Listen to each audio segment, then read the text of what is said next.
Hello, so welcome to this Facebook Live.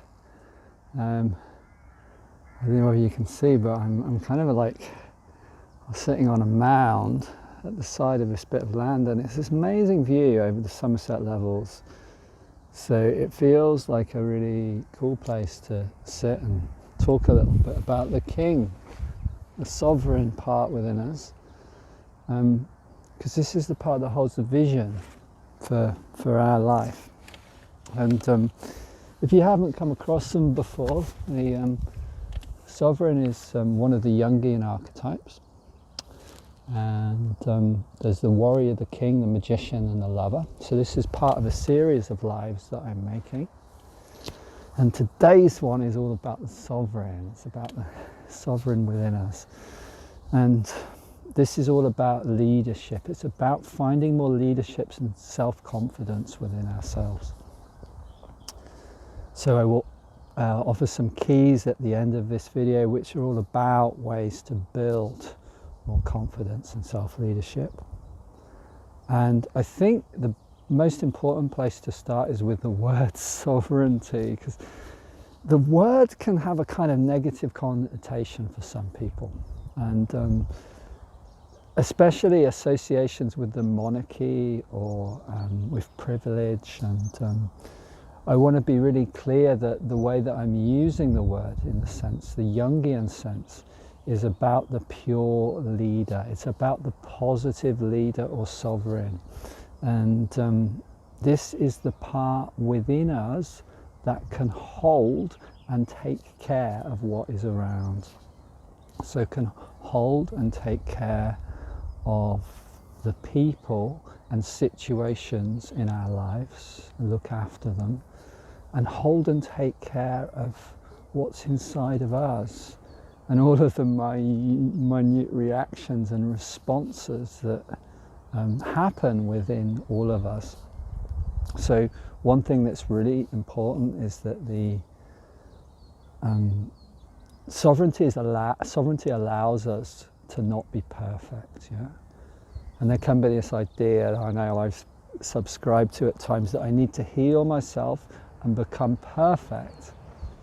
But the sovereign part within us, the leader within us, is the one that can hold and admit that we're not perfect, and that there are reactions and responses and discomfort and wounds, but can hold it all, can put their arms around it and take care. So it's kind of like a good parent, positive, ideal parent that can hold everything within our world. So that requires both a feminine and a masculine element. So all of these archetypes, actually, the warrior, king, magician and the lover, they each have a feminine and masculine part to them, and whatever gender you are, you have access to that. And within the sovereign, the feminine aspect of a positive leader is the ability to listen, to take on board everything that the subjects or the employees or the people in the kingdom are saying and needing, so that you're taking care of them, so you're actually responding to them. That's the feminine aspect. And then the masculine aspect of the sovereign is the ability to make really clear decisions. And there's this expression, the sovereign's word is law. So he speaks, and you might have had that experience. I've certainly had that experience of being in the presence of a really good leader, and there's some kind of situation, and they say, this is what we're going to do. And everyone relaxes, because they know that they've got it. So it's the ability to make those very clear-cut decisions. So just to say, it might sound like I'm talking about external sovereignty, external leadership, but I'm also referring to internal leadership. And what's important, and what the beauty of this work is, when we're able to hold ourselves, when we're able to lead ourselves and hold the parts within us, of which there are many responses and emotions and things that happen, when we're able to regulate and calm our own nervous system and stay centered in amidst kind of everything that's happening, then we're able to embody that externally. So actually, when we experience someone who's a great leader, they are doing that within themselves. They have that leadership on the inside. So we work on the internal so we can embody it in our world. We can embody it, the external, in our life. So in leading, one of the things that a good leader does is they hold the vision. So the sovereign is the part of us that holds an idea of what we are here to do, what we are about, what's important within our lives. And often this can get very lost, and I know it's kind of taken me a long time to find that, and the ideas about who I should be and what society expects of me aren't actually that helpful, because what it takes is to come back to find an embodied sense of this is who I am, this is what is important, so there can be a real knowing of that. And without that, I know personally life can feel kind of confusing, and we can be following lots of tangents and getting lost and not knowing where to put our energy. And sometimes people say, well, I'm an adult, I'm grown up, but I still feel like a child. I still feel like I'm living like a child. So this is a sign of lack of sovereignty. Oh yeah, so this ability to lead, the ability to lead takes confidence. Yeah? There needs to be confidence. You feel that in good leaders, they're confident. But this external confidence comes from an internal knowing that they are enough, that they're valuable. They see their own goodness, and they don't see themselves as better, or there's not a kind of privilege or putting themselves above the people around them or being superior. A good leader is able to know that they're good, but also kind of imbue that goodness in the people they interact with. They can let everyone know, they see the goodness in all the people they interact with, and they kind of let people see that within themselves. And this isn't a allowing of all energies, so it's not like there's no boundaries within that. You know, a good leader will say, well, that's really not okay, that behavior isn't okay, but reminds the individual themselves that within them they are okay. There is a nugget of okayness, and will actually guide them to find that within themselves, will guide them to be more of a leader within themselves. So this brings us neatly to the wound within this archetype, within the sovereign archetype. The wound is, I am not good enough. So we receive this wound if somewhere within our development, our holding environment gave us the message that we're not good enough, and we kind of swallowed that. And then one of two things happens, or actually often both can happen. There's a deflation in sovereign energy or an inflation in sovereign energy. So I'll talk about the two of those. So the deflated sovereign looks like a kind of collapse. I'm not good enough. There's no point in me even trying. Everything I do fails. And I just don't see my own value. And I might feel very depressed and unable to actually kind of motivate myself to do anything, because what's the point? Because I know it'll go wrong, because it's kind of a fulfilling prophecy, because nothing that I do succeeds. And what's really interesting within this deflation, you can probably feel as I describe it, there's a kind of flatness, a lack of power. But whenever there is this within an individual, there is a critical parent on the throne. There is, another way to say it is, power is in shadow, and it's somewhere within that person's psyche, and it's being used against them to keep them small. So this is the deflated sovereign, the deflated sovereign. It might seem familiar. And then what can also happen, or it may be that you oscillate between the two. I mean, I know I did a fair amount of oscillating between these two. It's raining quite a lot, I hope you can still see. The other way it can go is a kind of inflation. So if someone's inflated in the sovereign, they're very proud and full of themselves. Look at me, look how great I am. My life is amazing, I've got no problems, I'm just successful. So this is the kind of type A personality. And what's strange is that society can actually give people the message that this is the way to be. And when we're at school, we can think, oh yeah, I just need to be a high achiever and that will solve anything. So if you develop an inflated sovereign, you kind of build and get more qualifications and build a huge business and make it bigger and bigger and bigger and bigger, show it off to people. But no matter how big you become, it's never enough, because inside there's a kind of emptiness.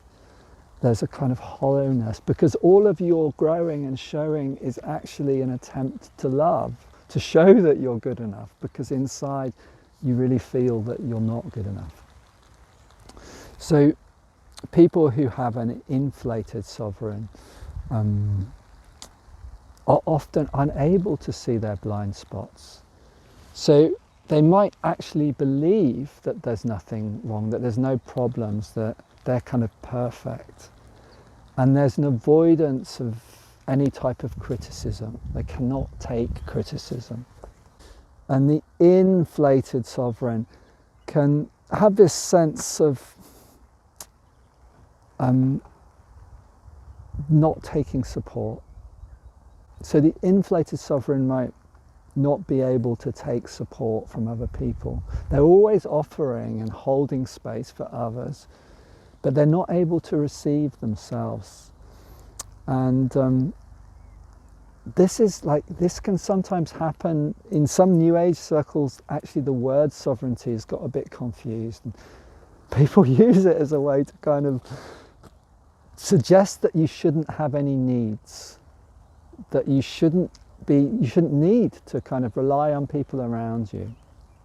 But if you think about it, a good leader is, let's check this isn't getting wet.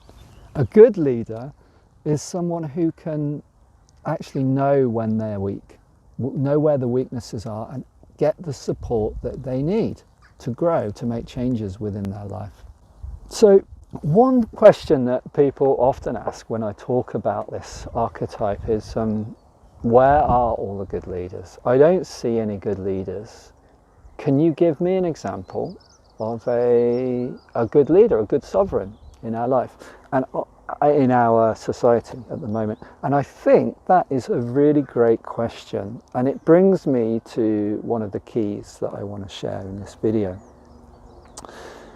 And that is about holding that question, what does a good leader look like to you? So maybe it's Nelson Mandela or Martin Luther King. Maybe you've had an experience of just in your interactions. Maybe it was a boss you had, or a neighbour or a friend who actually kind of imbued a good leadership that you came across. But as we start to inquire and to discover what sovereignty looks like for us, we're actually building a vision of that. So remember, the sovereign is the one that holds the vision, but we need to build our personal vision of sovereignty. So we kind of look for it and identify it. And then it's like we're holding that like a guiding star, and we can start to see it more in our lives. So often we're very focused on how crap the leaders are, which they may be, but there will be little glimpses within our lives of times that people are in good leadership. And as we start to notice those in others, we can begin to notice it within ourselves. Those little moments, and maybe it's minute, those moments. Maybe you live most of your life kind of totally off kilter, but maybe there's tiny moments where you actually do something that is really compassionate and really good leadership.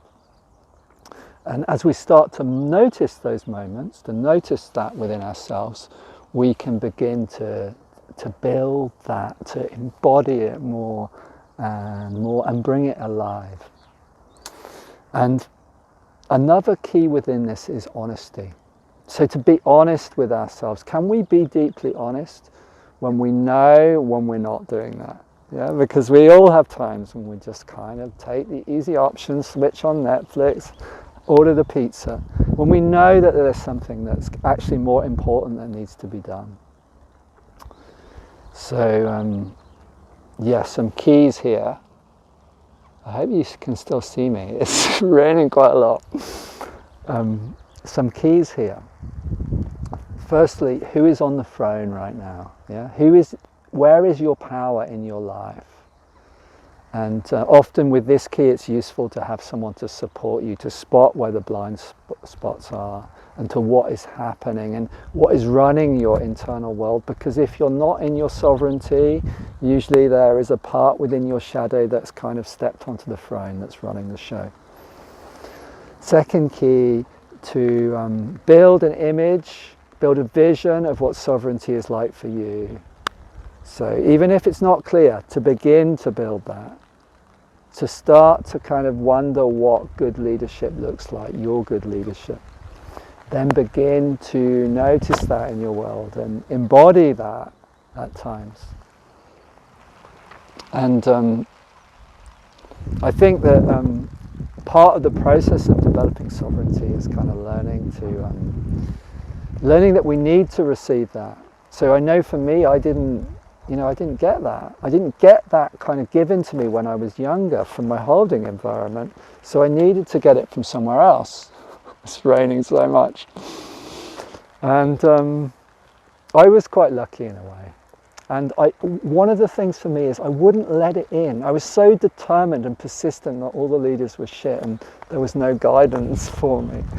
But one man, he was quite persistent, and he really offered to be my mentor a number of times. And he didn't do any like groundbreaking therapeutic work with me, or he didn't offer me advice, but what he did do is he made it very clear that he was there at the end of a phone, and we kind of built up a relationship over months. And he was in his 70s and I was in my early 20s at the time, and that did something really wonderful, because it taught me what it was like to be loved and supported. And through receiving that from another man, and particularly from an elder man, that taught me what it's like to love and support myself. So part of this process of growing sovereignty, growing self-leadership, is putting ourselves in environments where we can receive it, so we can learn more about what it's like. So on that note, what I think would be really wonderful if you've been watching this is please post in the comments what experiences you've had in your life of sovereignty. It might be like in a film, it might be like just a leader that you were touched by when you read about them or met them or heard them. It may be just a friend or colleague. It may be, and this is really cool if you can own this, that you can spot moments in your life when you were really in your sovereign. Yeah, if you know those, post those in the comments, even if it was just for a second. And we can have this kind of self-talk, oh, that's arrogant to say that, but I think it's really helpful to actually identify within ourselves those moments when we're in good leadership. Okay, so I'm getting really wet now, so I think it's time to go. But please do share this live around. And oh yeah, I do a whole weekend on this theme of sovereignty. So we do a lot of this work on that weekend. And please do reach out if you've got any questions. You can probably tell I totally love to talk about this work. So bye for now.